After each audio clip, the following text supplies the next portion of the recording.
acompañan a este programa de Sin Ruido, donde vamos a analizar algunas de las notas que han sucedido en estos días. Yo soy Evelyn Mendoza. Y yo soy Milotec. Bienvenidos. Bueno, vamos a empezar con la primera nota, si te parece, Milo. Me parece perfecto. La primera nota es referente al Pacto por México, del que tanto se ha hablado.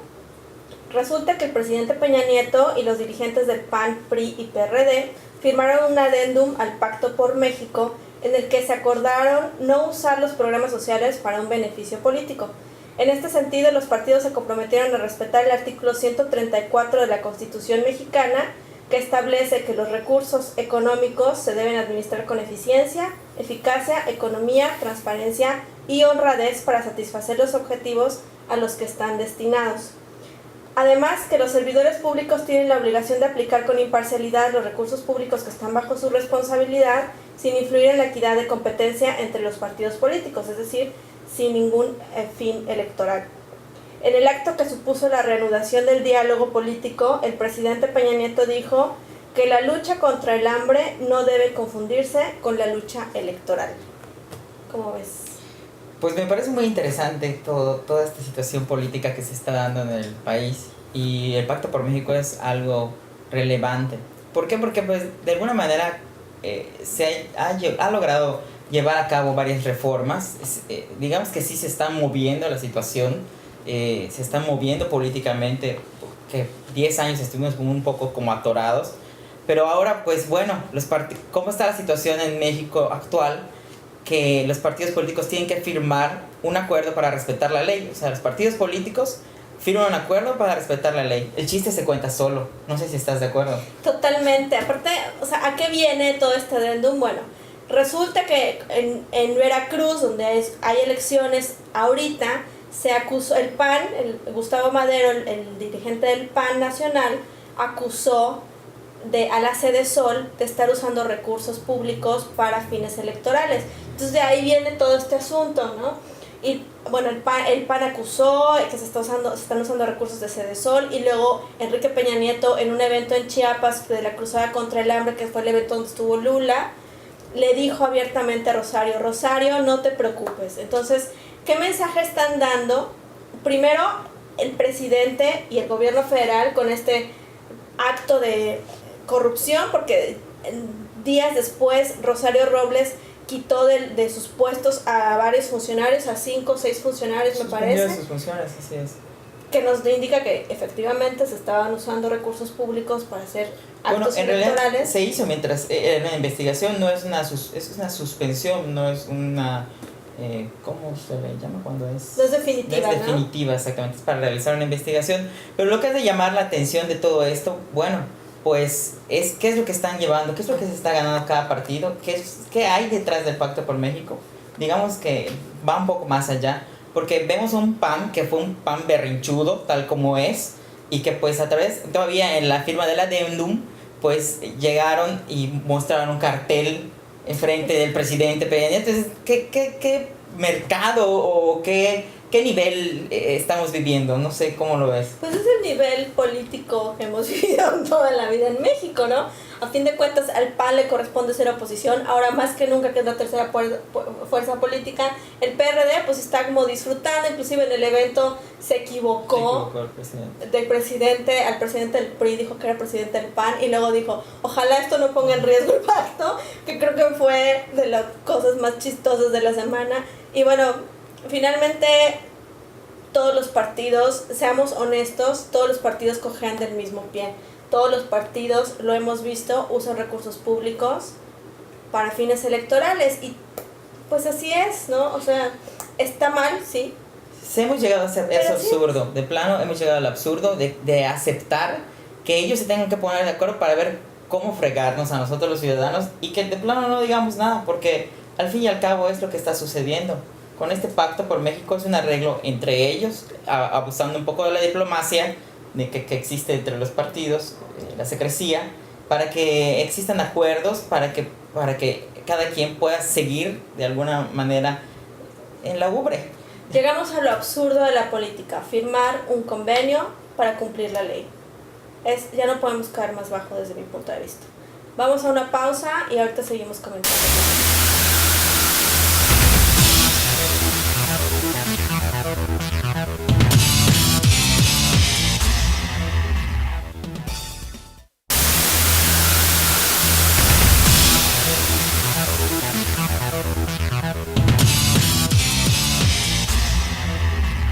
Gracias por continuar con nosotros. Evelyn, vamos a la siguiente nota. ¿Qué te parece? Vamos, ¿de qué trata? Fíjate que es algo que ha estado en redes sociales, también en medios impresos. Te voy a leer la nota.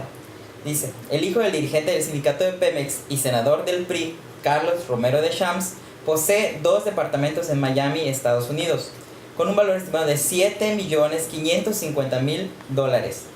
Este hecho se suma al Ferrari del que presuntamente es propietario y del cual el líder de los petroleros declaró que era del Corporativo Internacional de Lujo, donde José Carlos Romero Durán, su hijo, era ejecutivo.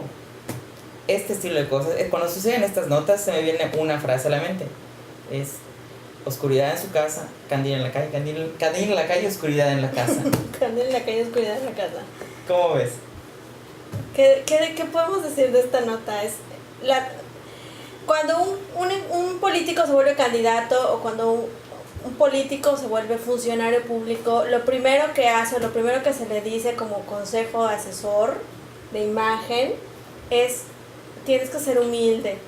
Y creo que estas personas no han entendido que no es nada más el candidato, no es nada más el funcionario público, es los hijos, la esposa, los sobrinos, los hermanos, los papás, sus amigos, quienes trabajan con él. Es decir, todo el círculo que rodea a esa persona también contribuyen a formar la imagen de ese político o de ese funcionario público. Entonces, ¿qué podemos decir o qué percepción nos da un funcionario o un senador en este caso que maneja una imagen de soy solidario con el pueblo, etcétera, cuando su hijo tiene un Ferrari de no sé cuántos miles de pesos, ni siquiera se perdió la cuenta, millones, cuando tiene propiedades y aparte las presume de esta manera, ¿no?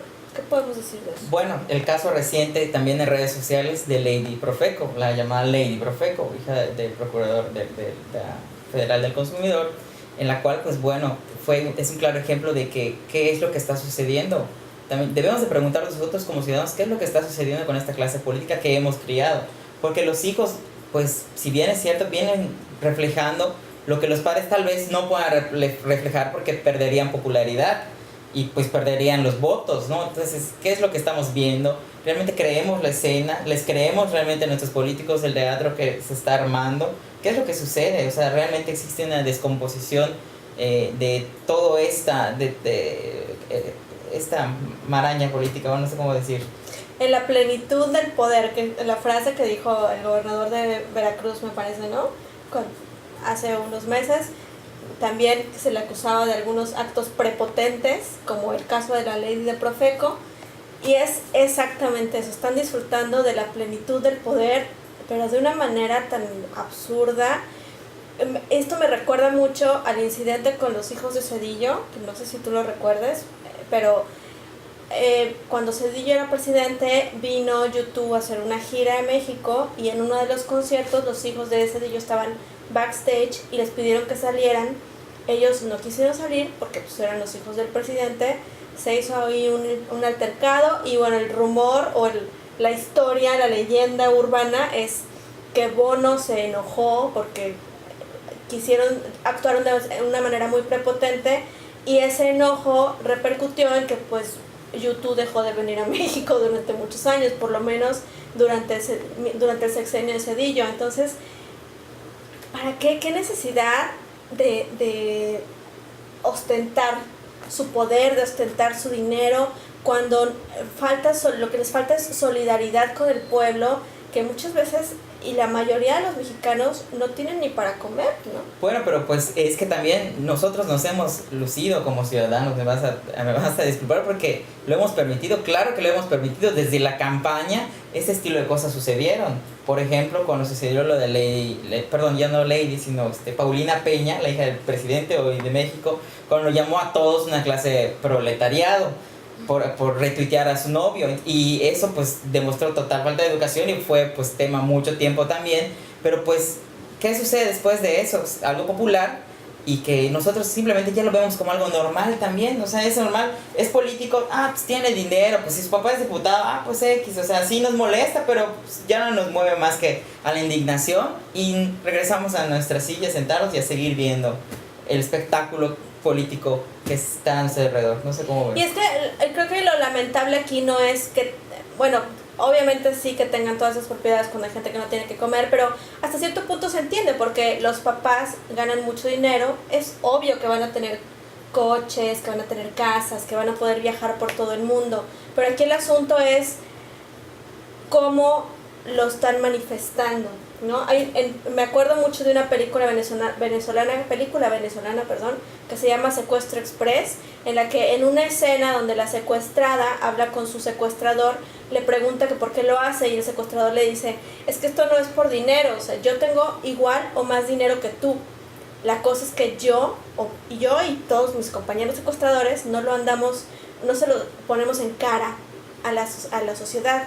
Y ustedes sí, ustedes andan en sus camionetotas, presumen sus viajes, presumen sus propiedades, hacen fiestas que no tienen nombre de todo lo que tiene, y ese es el problema. Entonces es ahí donde está la fractura social a la que hemos llegado, ¿no? Pues sí, así las cosas en nuestro país, con un gobierno rico y un pueblo todavía bastante pobre. Pero no se vayan, quédense con nosotros, vamos a un corte, ahora regresamos.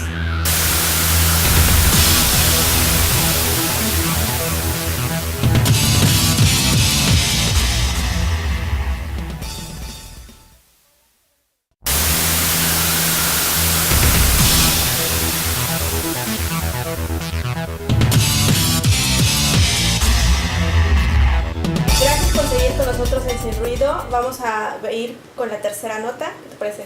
Me parece perfecto, adelante. Voy a poner tocado.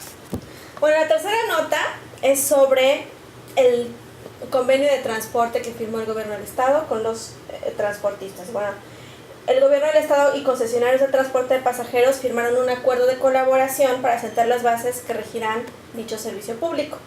Los concesionarios se comprometieron a trabajar en conjunto con las autoridades estatales para que se realice un estudio de movilidad a fin de conocer la situación actual del sector.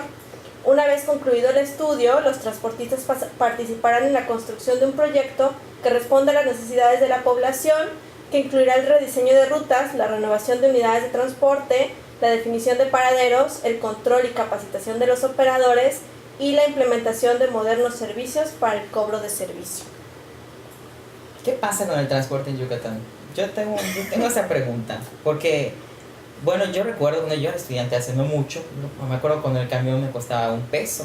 Digo, ahora entiendo que con todas las alzas al transporte, ahora ya es casi, es un insulto me parece, pero bueno, ¿qué es lo que sucede con este en particular? A mí me parece que es un preámbulo para un aumento nuevamente al transporte público. ¿Por qué? Porque siempre, toda la vida, desde que yo era estudiante, recuerdo que el gobierno nos decía que iba a haber un aumento al precio del transporte, pero que a cambio nos iban a arreglar los camiones y íbamos a hacer los ciudadanos más felices, hasta aire acondicionado nos prometían, etcétera. Pero pues nunca ha sucedido. Siempre tenemos las unidades bastante defectuosas y todavía hasta el día de hoy los choferes, algunos son bastante prepotentes, no respetan en sí a las personas con discapacidad, ni a veces no le dan parada a lo que son los estudiantes y muchas de estas cosas que siguen surgiendo. Entonces, ¿qué es lo que sucede y qué es lo que va a pasar con el transporte en Yucatán? ¿Para qué es esta firma de este acuerdo? Fíjate que a mí se me hace una cosa muy confusa, ¿no?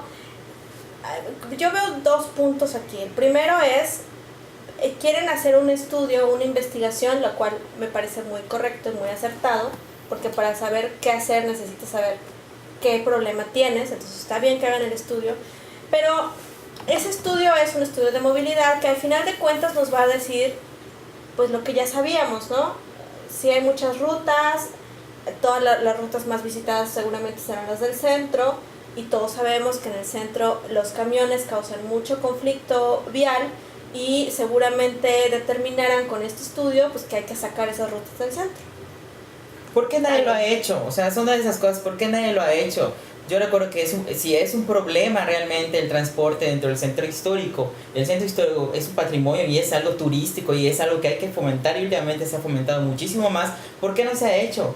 ¿Por qué es lo que sucede que realmente le tienen tanto miedo a eso? Bueno, Desgraciadamente tenemos el peor ejemplo de lo que sucedió con Ana Rosa, que creo que eso marcó a todos los yucatecos cuando ella puso a girar como carrusel los camiones en líneas y no funcionó. Recuerdo que fue el plan que duró solamente medio día y a las 6 de la tarde ya todos los camiones ya habían regresado a sus paraderos. Y eso nos costó 80 millones de pesos. Yo no sé si lo recuerdan, cuando se instalaron miles de letreros nuevos porque se contrató una empresa brasileña para hacer un estudio también para saber cuál es la situación del transporte y resolvió hacer ese esquema que no funcionó. Entonces es sencillo, las cosas hay que hacerlas y hay que sacar el transporte del centro histórico. Desde mi opinión muy personal, es algo que se tiene que hacer, pero también se tiene que tener al usuario satisfecho.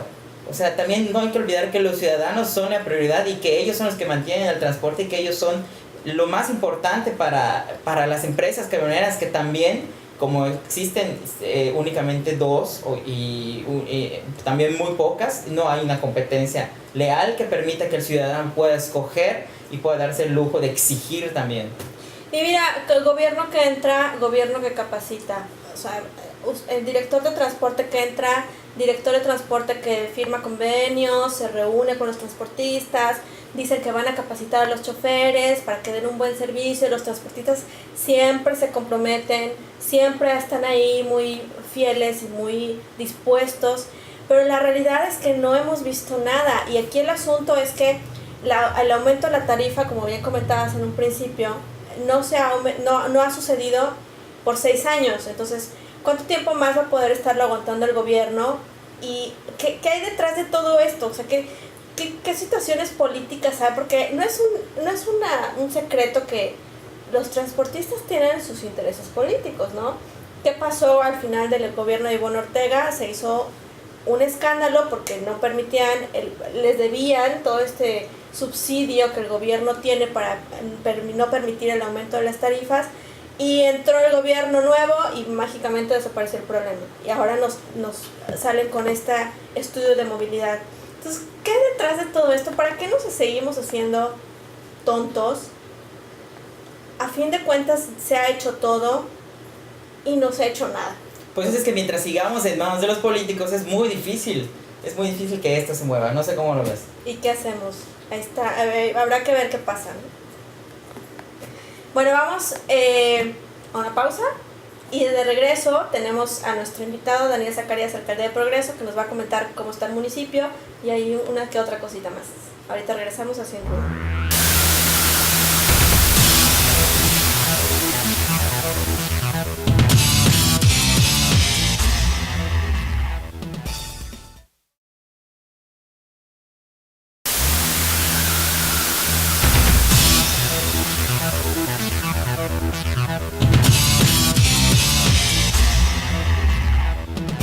Pues ya estamos de regreso en Sin Ruido y tenemos a nuestro invitado de hoy, que es un gran amigo, que aparte le quiero agradecer que esté con nosotros, Daniel Zacarías, el alcalde de Progreso. Muchísimas gracias, Evelyn, por la invitación y un gusto estar contigo aquí en tu programa. Bueno, Daniel, cuéntanos cómo está Progreso. Bueno, ahorita Progreso está más tranquilo ya que pasamos la parte de las vacaciones y estamos continuando los trabajos de obra pública. Hemos estado haciendo mucho trabajo de pavimentación y estamos preparando el cierre fuerte del segundo semestre del año con muchísima más pavimentación, tanto en la cabecera como en las comisarías, para ya tener unas muy buenas cifras que informar ya rumbo al primer año de administración que estamos cumpliendo. La semana pasada tuvimos la fiesta patronal de nuestro santo patrón San Telmo y nuestra vaquería, que hace muchísimos años no se realizaba vaquería en el puerto de Progreso, etcétera, retomando las tradiciones. Y en esa dinámica estábamos con la promoción turística y bueno, enfocándonos a la pavimentación de nuestras calles. Daniel, hay dos temas que yo he criticado mucho, te lo he dicho a ti, lo he dicho a todo mundo, que son el primero en referencia a tus directores y el segundo tema en referencia a lo que no se ha hecho o lo que se ha hecho en materia de turismo. ¿Qué nos puedes decir de eso? Bueno, en el área de los directores me gustaría saber cuál ha sido la parte que tú considerarías que más se puede dialogar en ese aspecto. No, la mayoría son muy jóvenes, son directores que están incursionando por primera vez en la administración pública.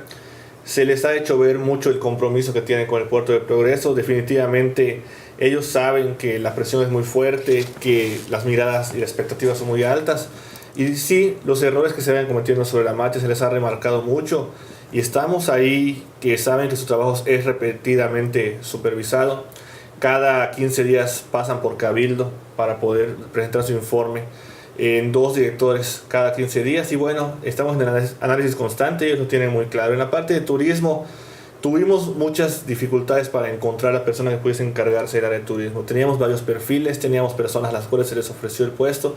Sin embargo, ya desarrollaban otras actividades, muchas veces el sueldo, muchas veces el tema de lo absorbente que puede ser el trabajo en la dirección municipal, como que no fue tan atractivo. Hoy tenemos una chica que está encargada del área, que está haciendo todo de su parte, que ha hecho una labor sobre todo muy importante que yo consideraría que es el diálogo con los principales prestadores de servicios, el convencerlos de que tenían que cambiar, que teníamos que sentar las bases para un progreso que reciba bien a sus visitantes, con un buen rostro, con educación. Esta semana tuvimos cursos de inglés para nuestros prestadores de servicios ambulantes, para nuestros venteros. Las mismas personas de extracción muy humilde que venden ambulantemente tomaban con mucho gusto sus cursos de inglés, en lo cual el curso estaba enfocado a la prestación de sus servicios, a ofrecer sus costos, a disculparse, a presentarse con mucho respeto. Entonces son temitas así que se van tejiendo porque tenemos que sentar unas buenas bases. Progreso tiene mucho que crecer en turismo, no hace falta mucha inversión, pero nosotros comenzamos y estamos pensando en sentar unas buenas bases para lo que viene.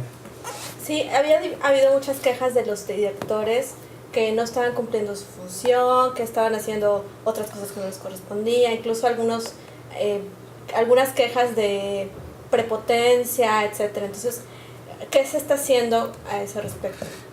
Las quejas siempre las vamos a tener todos los días. Es una parte, un derecho que tiene la ciudadanía a siempre exigir buenos resultados, a exigir el 100% de sus servidores públicos. Pues cada una de las quejas que se ha recibido en presidencia municipal son atendidas, son turnadas al director, son careadas en el caso para que se puedan resolver. Y muchísimas ocasiones te puedo comentar que ha quedado satisfecha la demanda ciudadana. Ellos han sentido que han sido atendidos tanto por su alcalde como por su director. Y bueno, en las situaciones en las que sí ha habido un error notable, también se ha hecho remarcar y estamos corrigiendo sobre la marcha. No son perfectos, pero también tienen que tender siempre a perfeccionarse en su labor porque la sociedad nos está exigiendo todos los días en el Puerto de Progreso. A ver, fíjate que yo tengo muchos amigos en Progreso y pues la verdad un saludo a nuestros amigos de Progreso. Yo los quiero mucho, pero fíjate que cuando viene la temporada vacacional yo siento que ellos no me quieren a mí, porque pues me acusan entre otras cosas que cuando los meridamos acudimos al puerto generamos problemas con el agua y entre otras cosas. Cuéntame, ¿qué es lo que sucede con el problema del agua? Mira, definitivamente cuando nosotros somos una población de 60,000 personas aproximadamente y en vacaciones, Semana Santa, julio y agosto se multiplica por 4. Entonces, obviamente los servicios, la demanda se multiplica por lo mismo. Esta temporada de Semana Santa tuvimos muy buenos comentarios en el tema de que hubo mucha menor demanda de escasez de agua potable, mucha menor la cantidad de quejas. Sabemos que solo fueron 15 días de prueba, que la prueba más fuerte viene en julio y agosto y que estamos pues a la vuelta de la esquina. Trabajamos fuertemente en el cambio de las bombas que nos ayudan al rebombeo, vaya la redundancia, en los puntos claves como son Sixulú Puerto, Chuburná y Temozón, que es lo que alimenta el Puerto de Progreso. Tenemos una expectativa muy alta de cumplir con los requerimientos que se puedan tener. Va a ser nuestra primera gran prueba como administración. Para el mismo director del agua potable lo tiene muy claro. Y nosotros ahí igual trabajando fuertemente con la Dirección de Ecología para tener la mejor cara posible. En estas semanas recientes tuvimos una visita del delegado de la Semarnat, el cual nos incluyó el Puerto del Progreso dentro del programa Limpiemos Nuestro México, que se va a desarrollar a finales del mes de mayo, con brigadas para atacar esos puntos de la ciudad donde todavía nos estábamos quedando rezagados en el tema de limpieza. Y vamos ahí a involucrar muchísimo a la población. Es importantísimo involucrar a la población porque de poco o nada está sirviendo nosotros estar limpiando con servicios públicos y a los 2 o 3 días volvemos a ver montones de basura puestos. Sí le pedimos mucho a la población, tanto de fuera como del Puerto del Progreso, que nos ayuden a cuidar el puerto, que es nuestro activo, las playas, nuestra imagen. Y bueno, ahí es una labor muy fuerte de concientización, pero estamos trabajando en esa parte. Y la verdad que la gente que nos visita, bienvenido siempre. Tenemos muy claro la parte de la demanda, la derrama económica que nos dejan y además siempre una excelente relación entre los habitantes de Mérida y Progreso. Estamos cerca, estamos a 20 kilómetros y es algo que nos llena de mucho gusto cuando nuestro puerto es elegido para pasar las vacaciones. Daniel, ¿llevas cuánto tiempo? ¿6 meses? 8. 8 meses de gobierno. 8 meses. Es muy poco, pero ¿cómo ves tú el final de tu gobierno? ¿Qué vas a dejar? Porque mira, yo creo que Progreso es una bastión priista, no es un secreto para nadie, es el municipio más priista de todos, si no es que de todo México, por lo menos de Yucatán. Y la gente muchas veces se siente olvidada porque como están seguros, ya no se les da tantos apoyos. Por lo menos ese era el sentir de la población hasta hace unos meses. Con esta nueva administración, con tu forma de gobernar, con tus programas y con tus acciones, ¿cómo estás considerando o cuál es tu visión al momento de dejar el ayuntamiento? La visión al momento de dejar el ayuntamiento, como tú bien mencionas, son temas de administración pública, pero también no se puede uno enajenar 100% de la parte política. Y en la parte del partido es muy cierto, el puerto de Progreso es algo primordial, es una parte que se ha estado siempre y por lo tanto igual hay un desgaste de la imagen del mismo y por lo tanto también hay una exigencia pues cada 3 años para cada administración. Sí recuerdo perfectamente cuando hicimos las encuestas que una de las principales demandas era el acercamiento mayor de la autoridad con la ciudadanía. Hemos implementado algunos programas que yo espero, la verdad que el día de mañana lo que yo espero más es que la ciudadanía pues pueda reconocer un acercamiento mayor de su autoridad. Entre ellos está las atenciones ciudadanas que tanto en Palacio como en las comisarías, el hecho de acudir al edificio de la comisaría, ahí recibir a las personas, escuchar personalmente y resolver en ese mismo momento la demanda que tengan, ya sea económica, ya sea social, ya sea atención jurídica, etcétera, lo cual muchas cosas que pueden surgir y estar constantemente girando en las comisarías. Y bueno, una parte igual muy importante es el programa que tenemos con desarrollo social de apoyos directos, en el cual estamos involucrando a que la ciudadanía ya no espere el 100% de apoyo por parte del gobierno. Lo llamamos esfuerzos compartidos, en el cual la ciudadanía aporta un porcentaje significativo, pero también simbólico, y ellos se sienten también que coparticipan con nosotros, pero definitivamente el apoyo llega en mayor cantidad porque nos permite apoyar a muchas más personas. Recientemente en la comisaría de Chuburná entregamos 700 faros de láminas de fibrocemento en una coparticipación con ellos, 25 tinacos. Ya eso llamó la atención de los grupos de Chelem y Xixurú Puerto que se están queriendo involucrar, y la cabecera por cierto, y queremos que eso sea una bola de nieve, que cuando sea la administración ya culminante, pues hayamos apoyado a muchísima gente que se involucró en coparticipación con su gobierno. Pues muchas gracias, Daniel. Muchas gracias, Daniel, por la invitación de estar aquí. No, a ustedes, Evelyn, sabes que un gusto y la amistad siempre ante todo, un gusto conocerles siempre y sean siempre bienvenidos al Puerto de Progreso y que estemos ahí muy cerca. Ya saben que... Además, Progreso es muy bonito para la gente que nos ve que no es de Yucatán. Está hermoso, es una playa increíble y está muy cerca de Mérida. Entonces, cuando vengan, tienen que ir a Progreso. Gracias, Daniel. A ustedes, muchas gracias. Y bueno, gracias a ustedes por acompañarnos. Esto ha sido todo por el programa de hoy. Nos vemos la próxima semana.